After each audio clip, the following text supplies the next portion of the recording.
이번에 보실 내용은 집합의 연산 법칙입니다. 자, 먼저 보실 내용은 교환 법칙입니다.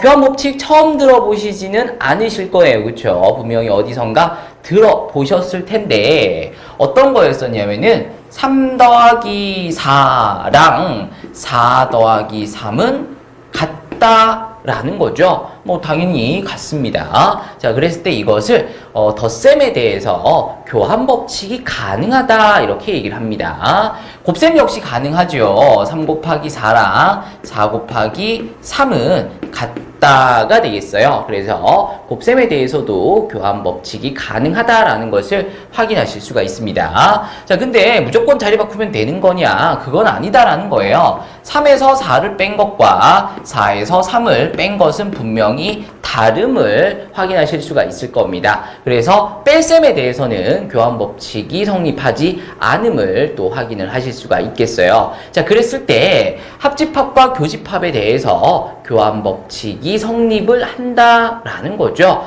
요거는 뭐 충분히 이해를 하실 수 있는 부분입니다. 합집합이다라는 것은 싸그리 다 가지고 오는 거라 그랬잖아. 그래서 A집합이랑 B집합이랑 합집합한다는 거는 A집합에 있는 것 다 가지고 오고 B집합에 있는 것 다 가지고 오고 이게 A집합과 B집합의 합집합이다라는 거죠. 그럼 이번에 B집합과 A집합의 합집합은 B집합에 있는 거 다 가지고 오고 A집합에 있는 거 다 가지고 오고 그럼 결국은 뭐야? 그냥 다 가지고 왔다 라는 거잖아요. 그래서 1번 합집합에 대해서 교환 법칙이 성립한다라는 거 확인하실 수 있겠습니다. 자, 이번엔 교집합입니다. 교집합이라는 것은 뭐였었냐면은 겹치는 거였어요. 그래서 A에 있는 거랑 B에 있는 거랑 겹치는 거죠. 근데 그거랑 B에 있는 거랑 A에 있는 거랑 겹치는 거 말장난하는 거죠. 같다라는 거예요. 됐나요? 그래서 교환 법칙이 교집합에서도 성립하는 것을 확인하실 수가 있겠습니다. 자, 이번에 보실 것은 결합 법칙이다. 근데 결합 법칙 역시 마찬가지예요. 어디선가 한 번쯤은 들어보셨을 수 있다라는 거죠.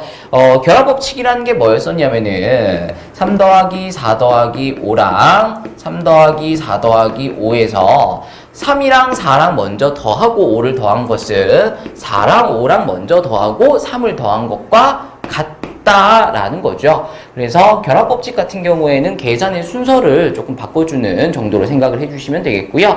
괄호의 위치를 바꿔도 여전히 덧셈에 대해서 결합법칙이 성립을 한다라는 것을 확인을 하실 수가 있겠습니다. 이제 여기에 있는 덧셈들을 곱셈으로 바꿔주셔도 결합법칙은 성립을 하게 됩니다. 자, 이것과 마찬가지로 합집합과 교집합에 대해서도 결합법칙이 성립을 한다라는 거예요. 그거를 벤 다이어그램에서 한번 확인을 해보자 라는 거거든요. A집합, B집합, C집합. 이제 여기서 A집합이랑 B집합이랑 먼저 싸그리 다 하는 거죠. 그러면 A에 있는 것도 색칠하고 B에 있는 것도 색칠하고 해주시면은 A, B에 있는 거 전부 싸그리 다 색칠을 했습니다. 이제 여기에다가 C에 있는 것도 싸그리 다 색칠을 하라라는 거잖아요. 그래서 C에 있는 것도 싸그리 다 색칠을 했더니 결국은 전부 다 색칠이 됐다가 되겠습니다. 자, 그러면 이번에는 B집합에 있는 거랑 C집합에 있는 거랑 먼저 싸그리 다 하고 그런 다음에 A집합에 있는 것도 싸그리 다 색칠해 주시면 결국은 얘랑 똑같이 전부 다 싸그리 다 색칠이 된다라는 것을 확인을 하시면 되겠습니다. 자, 이 결합법칙이라는 게 교집합에 대해서도 성립을 한다라는 거예요. 우선 벤 다이어그램 기본 틀 잡아주고요. A집합이랑 B집합을 먼저 교집합을 했어요. 그럼 교집합이라는 것은 겹치는 거다. 그래서 A랑 B랑 겹치는 거 먼저 봐주시면은 자, 이렇게 되겠습니다. 이제 여기 빨간색으로 색칠되어 있는 부분과 C집합이랑 ገብ치는 겁니다. 빨간색이랑 여기랑 그 다음 C랑 겹치는 걸 찾으라 라는 건데 이 부분이 겹치고 있는 것을 확인을 하실 수가 있다라는 거죠. 자, 이번에는 B집합이랑 C집합이랑 먼저 교집합을 한다라는 거잖아요. 그쵸? 그러면은 BC 먼저 교집합 겹치는 부분 B랑 C랑 겹치는 거 먼저 찾아주시고요. 이제 얘랑 A랑 겹치는 거를 찾아라 라는 거죠. 그러면 결국 이 부분이 겹치게 되면서 같은 부분에서 만들어지는 것을 확인을 하실 수가 있습니다. 자, 그래서 결합법칙도 확인을 하셨습니다. 자, 교환법칙, 결합법칙 우리가 중학교 때부터 참 많이 들어오긴 들어왔는데 사실 우리가 별로 써먹을 일이 거의 없는 그런 것들이었어요. 그쵸? 집합의 연산에서도 마찬가지입니다. 교환법칙과 결합법칙을 뭐 그렇게 자주 많이 사용을 한 경우는 거의 없긴 한데 그래도 이런 것들이 성립을 하고 있다는 것은 알고 계셔야 되겠습니다. 자, 이번에는 분배법칙을 또 보도록 하겠습니다. 분배법칙 역시 마찬가지 우리가 중학교 때부터 들어왔었던 거다라는 거잖아요. 근데 분배법칙은 교환법칙이나 결합법칙과 달리 우리가 참 많이 써오던 것들이에요. 그쵸? 요거 분배해보시면은 AB 플러스 AC가 된다라는 거 지금 알고 계셔야 되겠습니다. 자, 그랬을 때 뭐를 분배한 거냐? A를 분배한 거다라고 하시면 안 되겠고요. 지금 A와 괄호 사이에 뭐가 생략되어 있냐면 곱하기가 생략되어 있죠. 그리고 A와 B 사이에 곱하기가 A와 C 사이에 곱하기가 생략되어 있다라는 거 다들 알고 계셔야 되겠습니다. 자, 그랬을 때 A를 분배한 게 아니라 A 곱하기를 분배했다라는 거죠. 그래서 A 곱하기 B, A 곱하기 C 그리고 그 가운데 있던 플러스가 그대로 이렇게 자리한다라는 것까지 확인을 하시면 되겠습니다.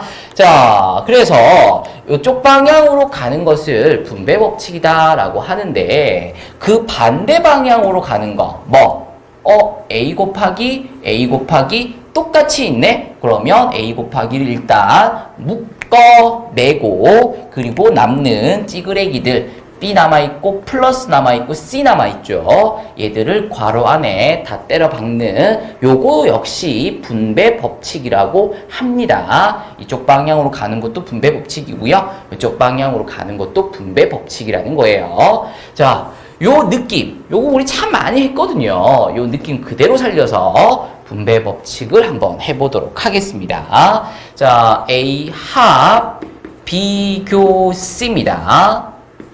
그랬을 때 A 합집합을 분배를 해보겠다라는 거예요. 그러면 A 합 B, A 합 C 지금 똑같이 진행되는 거 확인하실 수 있겠고요. 그래서 A 합 B, A 합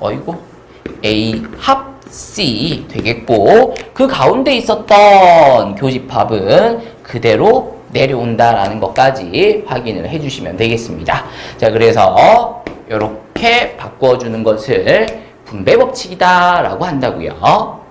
자, 그러면 그 반대로 가는 것도 분배법칙이다라고 했잖아요. 자, 그래서 여기에 A 합 있고 여기에도 A 합이 있죠. 그래서 A 합을 묶어내신 다음에 남아있는 찌그레기가 B 남아있고 교집합 남아있고 C 남아있잖아요. 그것을 괄호 안에다가 쫙 써주시면은 다 쳐박아 주시면은 반대 방향으로의 분배법칙이 또 성립한다라는 것을 확인해 주시면 되겠습니다.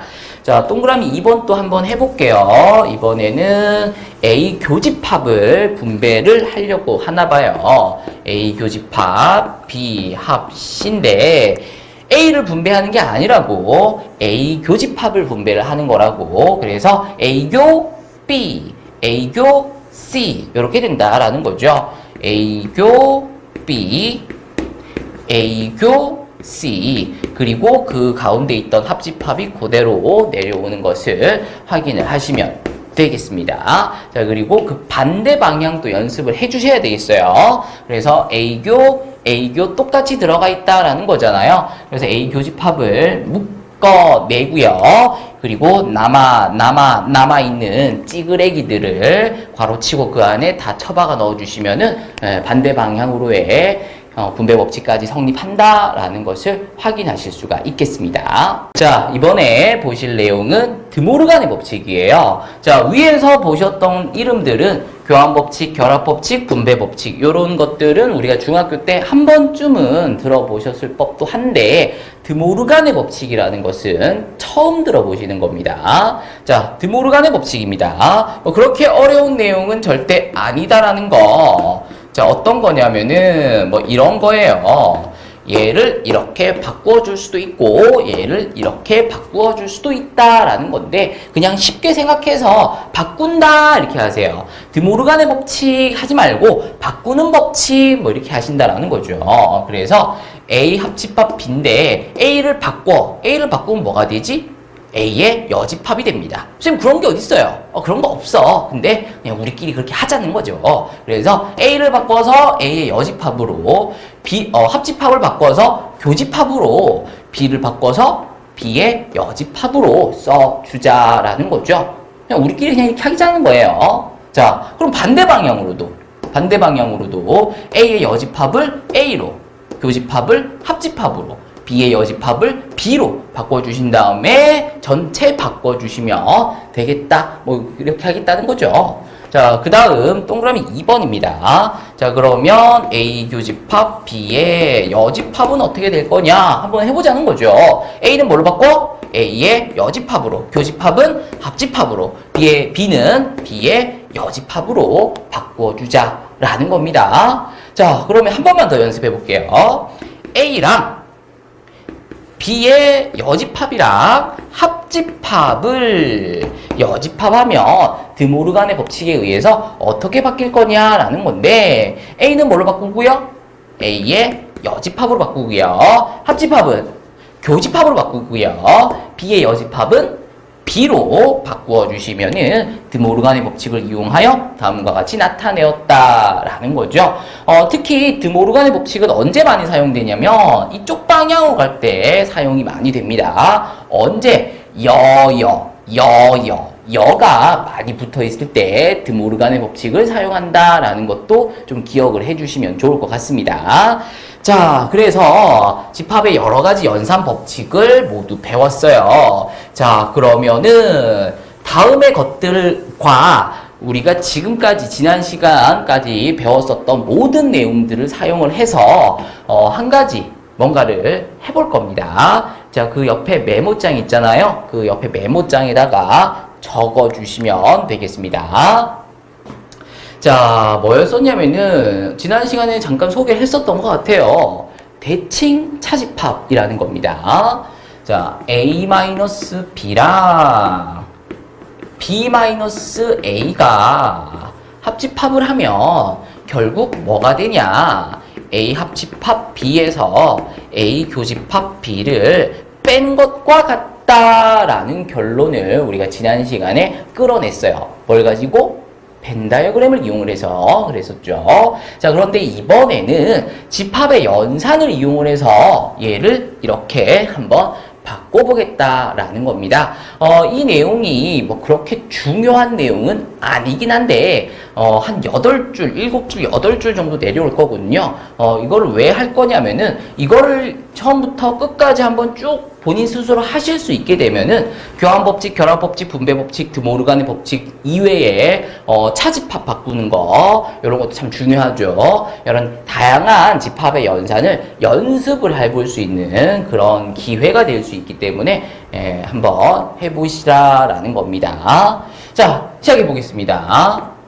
여기엔 없지만 자, 차집합 A에서 B를 빼면은 뭐가 되냐라고 했었는데 지난 시간에 정말 많이 강조했거든요. 빼기는 뭘로 바꾼다?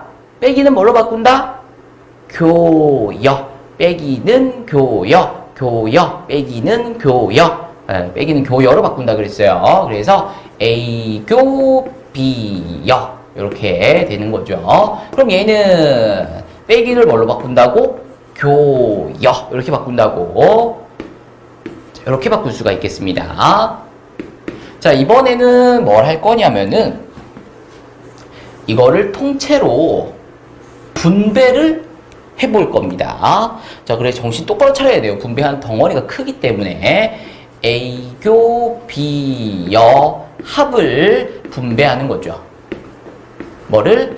A교, B여 합을 분배하는 거죠. 그러고 나면 가운데 있던 거는 이렇게 내려온다라는 거 확인하실 수 있겠습니다. 자, 이번에는 여기 뒤에 있는 거 합 B, 여기 뒤에 있는 거 합 A여를 분배해 보도록 하겠습니다. 이렇게. 이건 너무한 거 아니냐고, 시발. 자, 그러면은 A 합 B, B여 합 B 이렇게 되겠죠. 그리고 가운데 있던 교집합은 내려옵니다. 자, 이번에는 요것도 분배를 이렇게 해보겠다는 거예요. 그러면 A 합 A여, B여 합 A여 이렇게 되겠고요. 가운데 있던 아니지 얘는 분배를 했고 가운데 있던 교집합이 자 이렇게 내려오고 교집합 그대로 또 내려오겠습니다. 자, 그러면은 여기서 이제 또 우리가 해볼 거는 B집합과 B의 여집합이죠. B랑 B의 여집합을 합집합합니다. 그럼 B랑 B가 아닌 거랑 싹을 다 하면 뭐가 된다 그랬었냐면은 전체 집합이 된다 그랬습니다. 자, 지난 시간에 배웠던 것들까지 모두 우리가 복습을 할 수 있는 그런 과정이 되거든요. 그래서 대칭 차집합 자체가 중요한 것은 아니다. 시험에 무조건 엄청 많이 나오는 것은 아니다라는 하는 거지만 어쨌든 과정 자체가 참 많은 도움을 줄 수 있습니다. 연습을 해보시길 바랍니다. 자, 이번에는 A랑 A의 여집합. 그러니까 A랑 A가 아닌 거랑 싸그리 다 하면 이것도 마찬가지죠. 합집합이 된다라는 것을 확인을 하시면 되겠고요.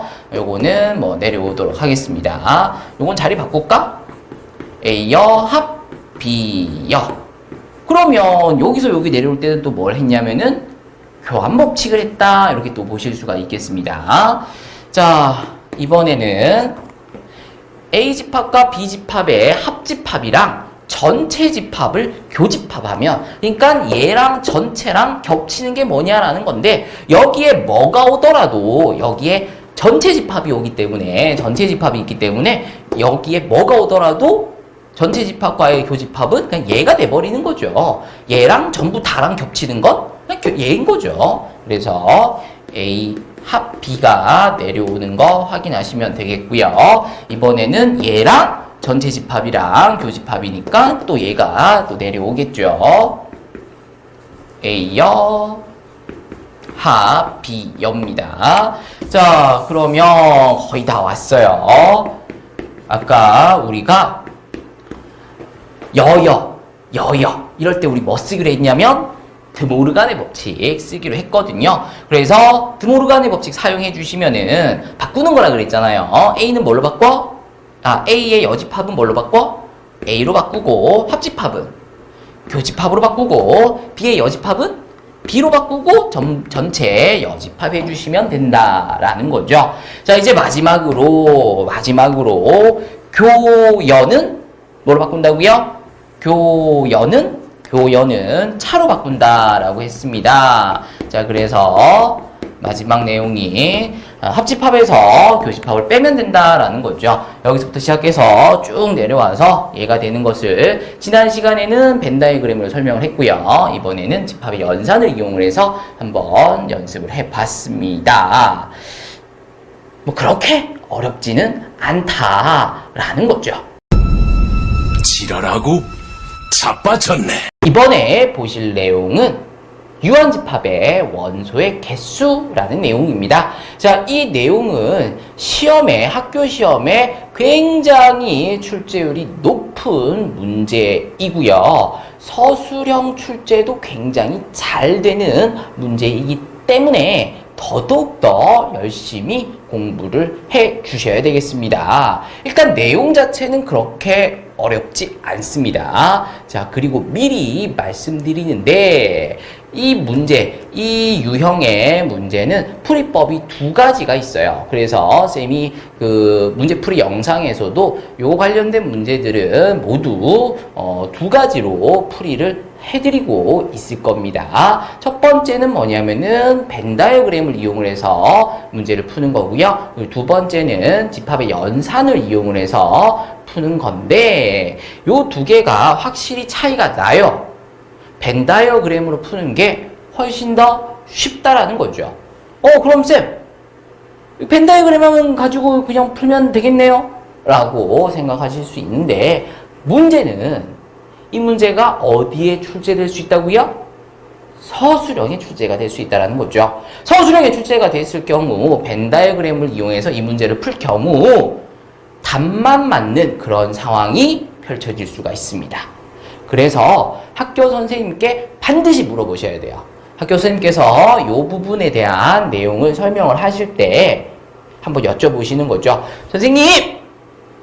벤 다이어그램을 이용해서 이 문제를 서술형에서 풀어도 괜찮나요? 라는 거죠. 그랬을 때 이제 선생님 반응을 본다라는 거예요. 분명히 말씀을 해주실 거거든요. 애매모호하게 말씀하시진 않을 겁니다. 괜찮아. 벤 다이어그램 그려서 풀어도 돼. 라고 하시는 선생님이 계실 수 있고 안 돼! 벤 다이어그램 이용해서 풀면은 이거 틀렸다고 할 거야. 반드시 연산을 이용해서 풀어야 된다. 라고 강하게 말씀하시는 선생님들이 계실 건데 대부분의 학교 선생님들께서는 벤 다이어그램을 이용을 해서 그리지 말라고 풀지 말라고 얘기를 하실 거예요. 반드시 집합의 연산을 이용해서 풀어야 된다 얘들아 라고 하신 선생님들이 대부분이실 겁니다. 따라서 이 문제는 벤 다이어그램을 이용을 해서도 풀어주셔야 되겠고요. 왜? 객관식을 위해서 그리고 연산을 이용을 해서도 반드시 준비를 하셔야 되겠습니다. 서술형을 위해서 되겠죠. 자, 1번 내용 들어가도록 하겠습니다. 일단 요 기호 기억나시나요? 여기 소괄호 안에 있는 집합의 원소의 개수를 뜻하는 기호였습니다. 자, 그래서 전체 집합에서 A 집합의 원소의 개수를 빼면 전체 집합의 원소의 개수에서 A 집합의 원소의 개수를 빼면 A 집합이 아닌 원소의 개수가 구해진다라는 뭐 그런 거죠.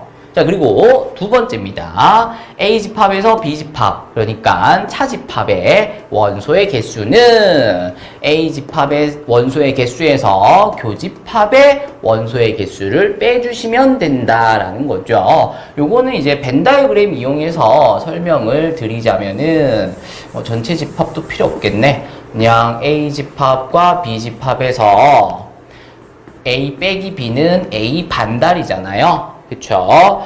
A 반달 안에 들어가 있는 원소의 개수는 A 집합의 원소의 개수에서 A 교집합 B에 들어가 있는 원소의 개수를 빼주시면 된다. 뭐 그런 거죠.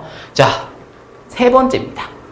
너무너무 중요해요. 정말 너무너무 중요합니다. 아까 말씀드렸던 서술형 있잖아요. 그 서술형의 세 번째 이 공식이 그냥 반드시 그냥 무조건 쓰인다라고 얘기를 해둬도 될 정도로 얘는 출제율이 극악으로 높습니다. 그래서 반드시 기억을 해 두셔야 되겠습니다. 자, 어떤 내용이냐면은 합집합의 원소의 개수는 각각의 원소의 개수를 더한 다음에 교집합의 원소의 개수를 한번 빼주면 된다라는 거예요. 자, 이게 무슨 말이냐? 벤 다이어그램 가지고 한번 또 설명을 해볼게요. 자, A집합과 B집합의 합집합은 이 전부 다 색칠해 주시면 되는 거죠. 근데 얘는 A집합, B집합 A집합, B집합, A집합, B집합. 너무 흐린데? 자, 일단 A집합에 들어가 있는 원소 플러스 B집합에, B집합이잖아. B집합에 들어가 있는 원소, 요거 두 개를 더한다라는 거죠. 그런데 요렇게 더하시게 되면 여기 교집합 부분이 두 번 더해졌다라는 거잖아요. 그래서 여기 교집합 부분에 해당되는 것을 한 번 빼내겠다라는 거예요. 빼내겠다라는 겁니다. 그래서 쟤랑 똑같이 된다. 뭐 그런 거죠.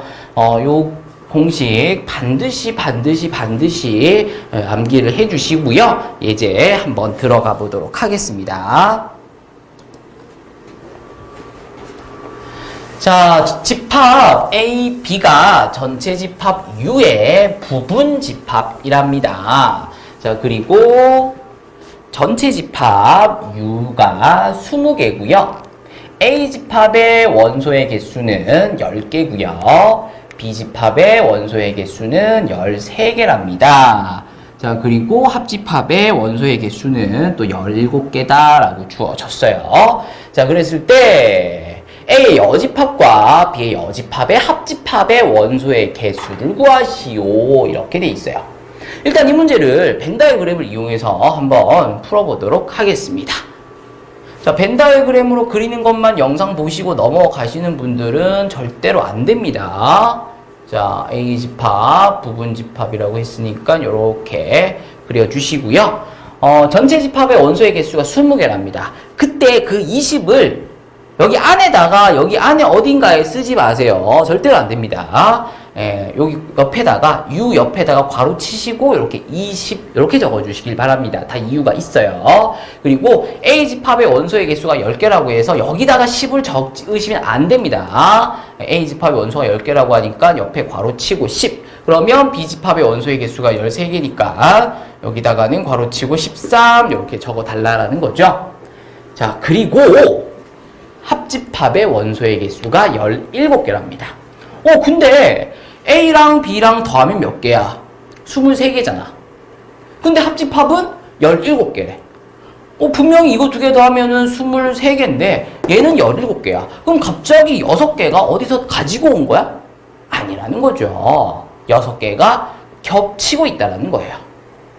그래서 A 집합의 원소의 개수가 10개인데 그 중에 6개가 여기 들어가 있으니까 남은 4개는 여기. 그래서 아까 10을 여기다 쓰지 말라고 한 겁니다. B 집합의 원소의 개수가 13개인데 그 중에 6개가 여기 들어가 있으니까 남은 7개는 여기 들어가 있다는 거죠. 그리고 요거 더해주시면 합집합의 원소의 개수가 17개가 된다라는 것을 확인하실 수가 있겠어요. 자, 그러면 전체 집합의 원소의 개수가 20개고 여기 안에 들어가 있는 게 총 17개라면 남은 3개는 어디 있을 거냐? 여기 밖에 있을 거다라는 거죠. 그래서 여기다가 20을 쓰지 말라라고 얘기를 했습니다. 각각 자리에 의미가 있습니다. 자, 이렇게 해서 문제에서 구하라고 하는 게 다음에 원소의 개수를 구하시오라는 건데 요게 또 어디냐? 요것도 쉽지 않다라는 건데 요거를 드모르간의 왜? 여여 있으니까 드모르간의 법칙을 사용하여 좀 더 간단하게 나타내 주시면은 A여는 A로 합집합은 교집합으로 B의 여는 B로 그리고 전체의 여집합 요렇게 바꿔줄 수 있다라는 거잖아요. 그쵸? 그래서 문제에서 구하라고 하는 게 다시 바뀌어버렸어요. 교집합이 아닌 원소의 개수를 구하여라 라는 거죠. 근데 지금 교집합이 몇 개인데? 교집합이 6개잖아. 그럼 전체 20개 중에서 교집합 6개가 아닌 거는 몇 개겠어? 14개가 되겠다라는 거죠. 그래서 답이 14가 되는 것을 확인하실 수가 있겠습니다.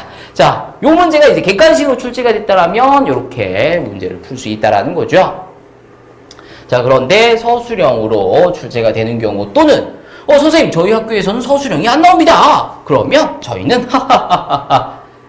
벤 다이어그램만 이용해서 풀면 되겠네요 하실 수 있겠지만 뭐가 있어요? 수행평가가 있잖아요. 수행평가에서 이런 거를 이제 시험에서는 중간고사에서는 물어볼 수가 없으니까 수행평가에서 또 이렇게 쓰는 문제가 출제가 될 수 있습니다. 그렇죠? 그래서 꼭 준비를 해 주셔야 되겠어요. 자, 그러면은 어떻게 문제를 풀 거냐라는 건데 일단 문제에서 구하라고 하는 게 N A 자, N A여 합 B여입니다. 근데 얘는 뭘로 바꿀 수 있느냐? 아까 드모르간의 법칙 써서 이렇게 바꿀 수 있다라고 했잖아요. 됐죠? 그럼 얘는 교집합이 아닌 원소의 개수잖아요. 뭐 중에서? 전체 중에서. 그래서 전체 원소의 개수에서 A집합과 B집합의 교집합의 원소를 빼면 교집합의 원소의 개수를 빼면 교집합이 아닌 원소의 개수가 구해진다라는 거죠.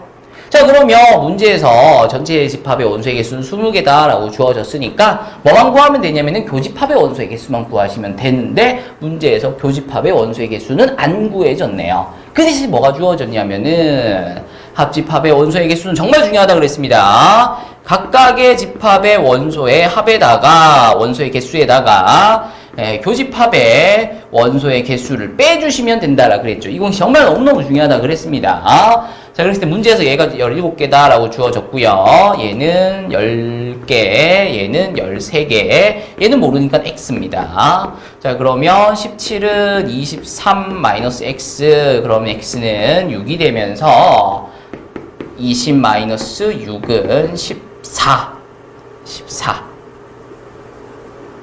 이렇게 답이 또 구해지는 것을 확인하실 수가 있겠습니다. 자, 그러면은 이번에 보실 문제는 예제 4번입니다. 아까 문제, 아까 앞에서 풀었던 예제 3번 문제의 응용, 활용 문제라고 보시면 되겠고요. 예제 3번보다는 예제 4번 형태로, 활용 형태로 출제가 더 잘 된다라는 것도 알아두셔야 되겠어요. 이렇게 더 잘 나와요. 자, 문제 한번 읽어보도록 할게요. 어느 안전동아리 회원 120명 중에서 소방안전교육을 받은 학생은 회원은 83명이고요. 심폐소생교육을 받은 회원은 70명이랍니다. 그리고 두 교육 중 어느 하나도 받지 않은 학생은 7명이다. 꼭 어딜 가든 이것도 하기 싫다고 하고 저것도 하기 싫다고 하고 배째는 사람들 있어요. 그쵸? 예, 그런 사람들이다라는 거죠. 자, 그랬을 때 소방안전교육만 받은 회원 수를 구하시오. 이렇게 되어 있어요. 자, 그러니까 동아리 회원이 전체가 120명이다 라는 거죠. 그것을 기호로 전체, 요걸 U로 잡으시면은 전체 회원의 수는 120명 이렇게 되겠죠. 자, 그리고 소방안전교육을 받은 회원들의 모임을 A집합이라고 한다라면 NA는 83이 되겠고요. 심폐소생교육을 받은 회원의 모임을 B집합이라고 한다라면 B집합의 원소의 개수는 70이 되겠습니다. 자, 그리고 어느 것도 받지 않은 거죠. A랑 B랑 합집합을 하시면은 A든 B든 뭐든 싸그리 다 하잖아요. 그쵸? 근데 이도 아니고 저도 아닌 거니까 여집합이다라는 거고요. 이것의 원소의 개수는 7이 되겠다가 됩니다. 자, 그랬을 때 문제에서 물어보는 것은 소방안전교육, 그러니까 A죠. 근데 A만이에요. A만. 그러니까 순수하게 A만. 그렇다는 얘기는 A 반다를 얘기하는 거죠. 그래서 A-B 차집합의 원소의 개수는 얼마냐를 물어보는 그런 문제가 되겠습니다. 일단 이 문제를 푸시려면은 글자들을 다 집합하셔서 기호로 나타내실 수가 있으셔야 됩니다. 자, 이제 이걸 가지고 벤 다이어그램을 이용을 해서 또 한번 풀어보고요. 그 다음 집합 연산 이용해서도 풀어보도록 하겠습니다. 자, 그러면은 벤 다이어그램, 자, 괄호 치시고 120입니다. A 여기 밑에다가 쓰지 마시고 괄호 치시고 83이고요. 자, B 여기 밑에다 쓰지 마시고요. 괄호 치시고 70입니다. 그리고 이도저도 아닌 회원이 7명이다. 이렇게 주어졌죠. 자, 그러면 120명 중에서 이도저도 아닌 친구들이 7명이니까 여기 안에 들어가는 친구들이 몇 명이냐면 113명일 거예요. 됐나요? 자, 근데 여기 지금 83명 있고요. 여기 70명 있어요. 그럼 83이랑 70이랑 더하시면 153이거든요. 분명히 이 안에 113이 들어가 있어야 되는데 요거 두 개 더했더니 153이야. 40명이 도대체 어디서 나타났냐라는 거죠. 전화 왔나? 뭐 그런 건 아니고 겹치는 사람이 40명이다라는 거예요. 그러니까 이것도 해보고 싶고 저것도 해보고 싶은 사람들이 지금 40명이다라는 거죠. 자, 그러면 여기 이제 40명이 있다는 거는 83명 중에서 여기 40명이 있다는 거는 여기에 43명이 있다가 되는 거고요. 70명 중에서 40명이 여기 있으면 여기에는 30명이 있겠구나라는 거 확인하시면 되겠습니다. 자, 이제 문제에서 물어보고자 하는 게 뭐냐면은 A만, 그러니까 A 반달이죠. A 반달. 그래서 A 반달의 원소의 개수는 43개가 된다라는 것을 확인해 주시면 되겠습니다. 자, 벤 다이어그램 이용해서 문제 풀어봤고요. 이번에는 집합의 연산 이용해서 문제 또 풀어보도록 하겠습니다. 문제에서 지금 구하라고 하는 게 뭐냐면은 NA-P 차집합의 원소의 개수죠. 근데 얘는 우리 아까 공식 배웠잖아요. A집합의 원소의 개수에서 A랑 B랑 겹치는 거 몇 개냐 빼내면 된다라는 거였어요. 자, A집합의 원소의 개수는 83으로 주어졌습니다. 자, 그러면 교집합의 원소의 개수만 구하면 되겠네요. 근데 교집합 원소 안 주어졌다는 거죠. 어떻게 구할 거냐? 일단 문제에서 주어지기를 합집합의 여집합의 원소의 개수가 7이다 이렇게 돼 있어요.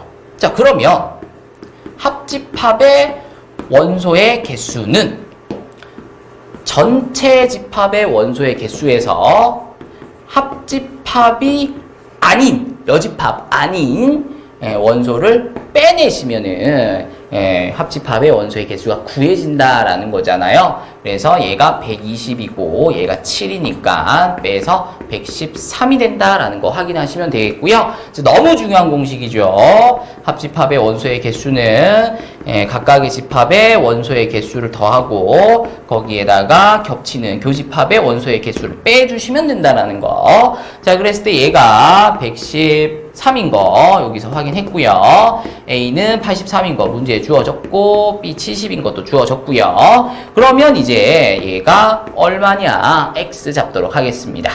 자, 요거 150이죠. 153이죠. 넘어가면 마이너스 40은 마이너스 X가 되면서 X가 40 되는 거 확인하실 수 있겠네요. 자, 그래서 마무리 들어갑니다. 차집합의 원소의 개수는 A집합의 원소의 개수 몇 개? 83개에서 교집합의 원소의 개수 몇 개? 40개를 빼주시면 43개의 원소의 개수가 이렇게 또 똑같이 구해지는 것을 확인하실 수가 있겠다라는 거죠.